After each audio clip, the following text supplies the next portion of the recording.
मानसी गंगा। तो मानसी गंगा ब्रज में वृंदावन में कैसे आई वो पहले हम समझने का प्रयास करेंगे। तो एक बार हम सबको पता है कि जब भगवान कृष्ण ने वृंदावन में जन्म लिया तो उसके मामा कंस देवी एक असुर को भेजते थे भगवान को मारने के लिए। तो उस दिन भी कृष्ण बलराम और ग्वाल बाल सब गाय चराने के लिए गए थे। तो वहाँ पे कंस ने एक असुर को भेजा था जिसका नाम था वत्सासुरा। वत्सासुरा, वत्स यानी गाय का बछड़ा, छोटा बच्चा, इसलिए उसको बोला जाता है वत्सासुरा। तो कृष्ण और बलराम ने देख लिया कि बच्चा गाय के रूप में, बछड़े के रूप में असुर आया है। तो उन्होंने कृष्ण भगवान को बोला, भगवान ने बोला ठीक है कोई बात नहीं, मैं देख लेता हूँ। तो उन्होंने वत्सासुरा को पूंछ पकड़ के गोल गोल जोर से घुमा के मार डाला। अब ग्वाल बाल सारे बहुत खुश हो गए थे, कृष्ण आपने बहुत अच्छा काम किया। लेकिन एक है कि वत्सासुरा आया तो था असुर, लेकिन वो आया किसके रूप में थे? गाय के बछड़े के रूप में।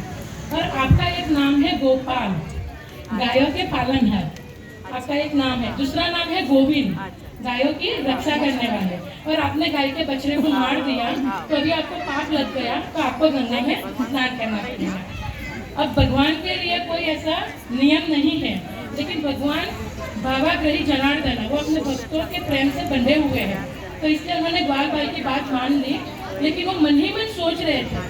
और हम बार बार सुनते हैं प्रभुपाद जी अपने किताबों में और लेक्चर में सुनते हैं कि यशोदा कृष्ण कभी वृंदावन छोड़ के जाते नहीं है। देवकी कृष्ण जाते हैं लेकिन यशोदा कृष्ण कभी नहीं जाते हैं। तो कृष्ण ने सोचा कि मैं तो यहाँ से जाऊँगा नहीं, और मेरे बाल बाल गोपियाँ मुझे सब बोल रही है कि आपको गंगा में स्नान करना पड़ेगा क्योंकि आपने एक बछड़े का वध किया है। तो वो जब मन से सोच रहे थे कि मुझे उतने दूर गंगा में स्नान करने के लिए नहीं जाना है, तो वो मन से सोचते ही गंगा माता वहाँ पे प्रकट हो जाते हैं अपने क्रोकोडाइल मगरमच्छ के ऊपर।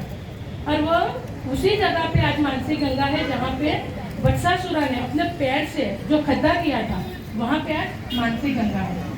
तो जीव गोस्वामी अपने गोपाल चंपू में बताते हैं कि हरिद्वार में गंगा में ये 1000 बार तक स्नान करने का फल आपको एक बार वृंदावन में मानसी गंगा में स्नान करने से मिलता है। और उसमें भी अगर आप अधिक मास में स्नान करते हो तो उसको 10 गुना और बढ़ा दो, और आप कार्तिक महीने में स्नान करते हो तो उसको और 10 गुना बढ़ा दो। कार्तिक में भी अगर दीपावली के दिन आप स्नान करते हो तो और उसमें आप बढ़ा दो, और भीष्म पंचक में आप स्नान करते हो तो और उसका फायदा बढ़ जाता है। इस प्रकार जीव गोस्वामी गोपाल चंपू में बताते हैं। आज के समय में अगर हम देखते हैं वृंदावन में जितने भी कुंड है उसमें सबसे बड़ा अगर सरोवर है तो मानसी गंगा है, और उसका इतना लाभ है। हरिद्वार में जो गंगा है उसमें स्नान करने से हमारे पाप नष्ट हो जाते हैं, लेकिन वृंदावन के मानसी गंगा में स्नान करने से पाप तो नष्ट होते हैं, लेकिन साथ साथ में हमें कृष्ण प्रेम प्राप्त होता है। तो ये अंतर है गंगा और मानसी गंगा में। और वैसे भी गंगा आई कहाँ से है? भगवान के चरण कमल से, और यहाँ पे भगवान के मन से आई है वृंदावन में मानसी गंगा। तो इसीलिए उनका महत्व बहुत बढ़ जाता है। तो वत्सासुरा की वजह से बताया जाता है, आचार्य बताया कि दीपावली के दिन ये लीला हुई थी, मानसी गंगा का प्राकट्य हुआ था। इसलिए आज भी हम देखते हैं कि दीपावली के दिन मानसी गंगा के ऊपर दीपों का माला के जैसा पूरा डेकोरेशन किया जाता है बहुत अच्छे से।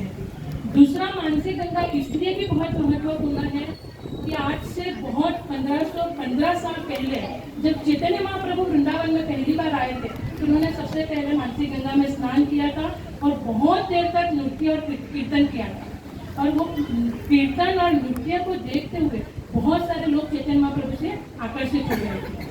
और हमारे गौड़ीय वैष्णव का गोवर्धन परिक्रमा स्टार्ट कहाँ से होता है? मानसी गंगा से, और समाप्त कहाँ होता है? मानसी गंगा से।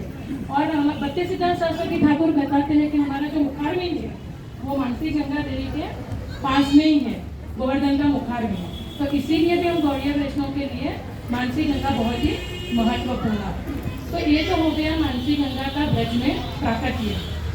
दूसरा एक लीला है कि एक बार नंद बाबा और सारे ब्रजवासी कथा सुन रहे थे, और वो कथा में गरुड़ जी एक स्नेक को लेके जा रहे थे। और हम सबको पता है कि गरुड़ जी का महाप्रसाद क्या है?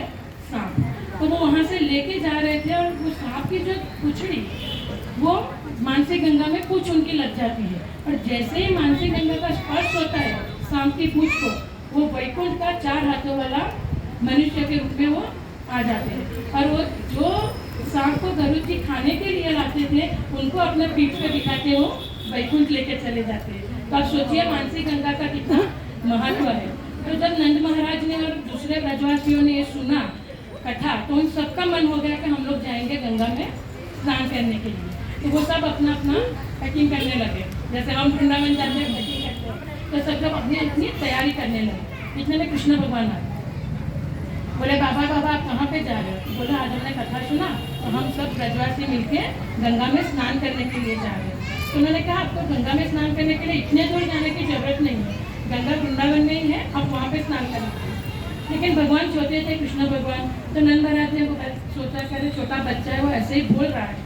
लेकिन भगवान ने हाथ पकड़ ली, बाबा आइए मेरे साथ, मैं आपको गंगा के पास लेके जाता हूँ, आप सब वहाँ पे स्नान कर लीजिए। तो भगवान कृष्ण भगवान सबको लेके जाते हैं। फिर भी तब तक भी नंद बाबा को विश्वास नहीं था कि सही में ब्रज में गंगा माता है। लेकिन जब भगवान लेके जाते हैं मानसी गंगा के तट पे, और वहाँ पे इमीडिएट गंगा माता अपने वाहन पे भगवान को प्रणाम करने आते हैं, तब नंद बाबा, यशोदा माता और सारे ब्रजवासियों को विश्वास हो गया कि नहीं यही गंगा है, और सब ब्रजवासियों ने वहाँ पे स्नान किया। तो ये है दूसरी लीला।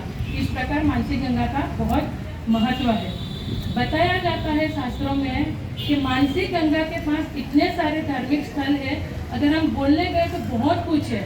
जो रघुनाथ दास गोस्वामी है, उसने व्रज विलास तत्व बोल के जो पुस्तक है, उसने नौका विहार के ऊपर बहुत डिटेल में लीला के बारे में वर्णन किया है।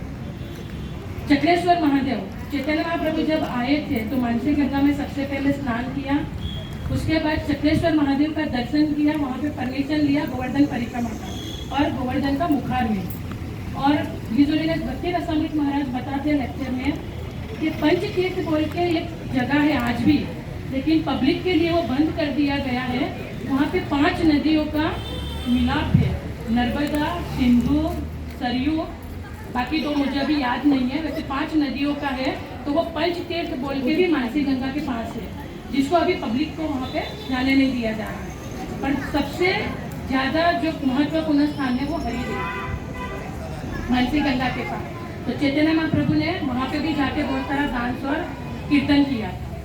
दूसरा जो लीला है वो हम सबको ज़्यादातर सभी को मालूम है कि एक बार उस जमाने में कृष्ण भगवान के समय में मानसी गंगा बहुत बड़ी थी।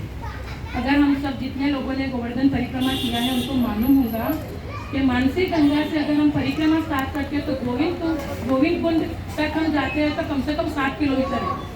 तो उस समय में कृष्ण भगवान के समय में मानसी गंगा वहाँ तक थी, इतनी बड़ी थी। तो इसीलिए अगर आपको कहीं भी जाना है तो नाव की जरूरत पड़ती थी। तो राधा रानी और गोपियाँ सब उस जमाने में दही, दूध, मक्खन सब लेके जाते थे, तो वो जाने के लिए उनको नाव की जरूरत पड़ती थी। तो एक दिन सब राधा रानी और गोपियाँ सब जा रहे थे, तो उन्होंने देखा कि दूसरे कोई भी नाव वाले नहीं है, सिर्फ एक ही नाविक थे जो वहाँ पे मानसी गंगा के पास बैठा है। तो उन्होंने कहा कि हमें उस पार लेके जाओगे क्या? तो उन्होंने कहा ठीक है हम लेके जाएंगे। तो वो सब नाव में बैठ जाते हैं। थोड़ी देर आगे जाने के बाद वो नाविक नाव रोक देता है। तो गोपियों ने पूछा आपने नाव क्यों रोकी? तो बोला मुझे बहुत भूख लगी है, आप जो माखन, दही, मिठाई सब लेके जा रहे हैं उसमें से आप मुझे थोड़ा खाने के लिए दे दीजिए, भूख के मारे मुझसे नाव चलाना नहीं हो रहा है। तो गोपियों ने उनमें से थोड़ा थोड़ा दे दिया और उन्होंने भगवान ने खा लिया।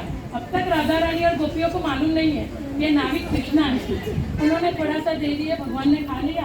फिर थोड़ी देर नाव चलाए, फिर भगवान रुक गए। तो गोपियों ने पूछा आप वापस क्यों रुक गए आप? तो बोला मैंने आप लोगों ने मुझे बहुत खिला दिया, अभी मेरा पेट इतना भर गया कि मुझे नींद आ रही, मुझे सोना है। तो गोपियों ने बोला नहीं नहीं ऐसा नहीं चलेगा, आप नाव चलाइए, हमें देर हो रही है। तो भगवान ने फिर नाव चलाना शुरू किया।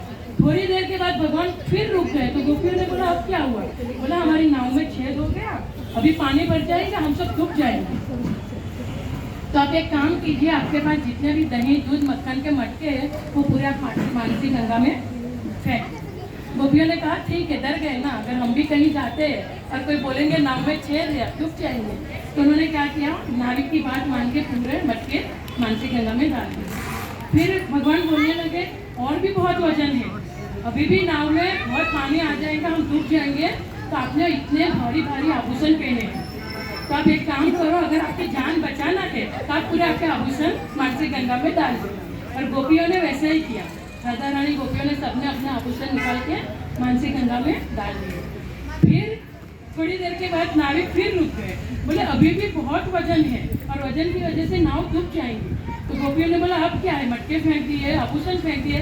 बोले नहीं, आपने जो हैवी जो कपड़े पहने हैं उसका भी वजन बहुत है, तो आप एक काम करो, कपड़े निकाल के फेंक दो। तो अब गोपियाँ गुस्से में आ गई, तो बोले ए ऐसा होगा नहीं, आप चुपचाप अपना नाव चलाओ, नहीं तो उठा के हम आपको नीचे फेंक।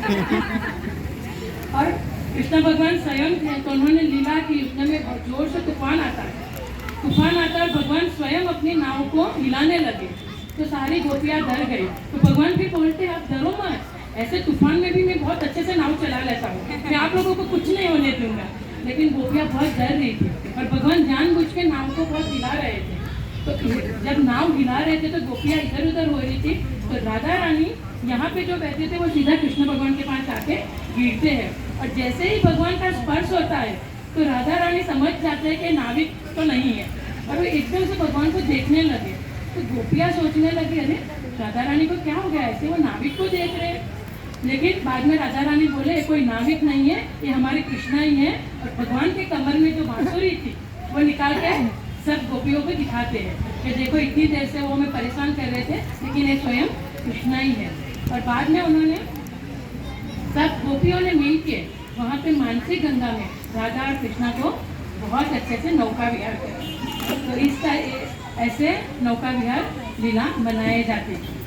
तो बहुत जो थोड़ा सा मुझे पता था मैंने आप लोगों के साथ शेयर किया। तो अब जब भी कोई वृंदावन जाएंगे परिक्रमा के लिए, आपको मानसी गंगा का इतना महत्व पता चल गया, तो अभी आप लोग सबसे पहले मानसी गंगा में स्नान कीजिए और उसके बाद गोवर्धन परिक्रमा स्टार्ट कीजिए। हाँ अलाउड है, पहले कुंज में जाने देते थे, लेकिन अब बाहर अभी नहीं, नल के जैसा स्नान करने देते। लेके चलेगा माता जी।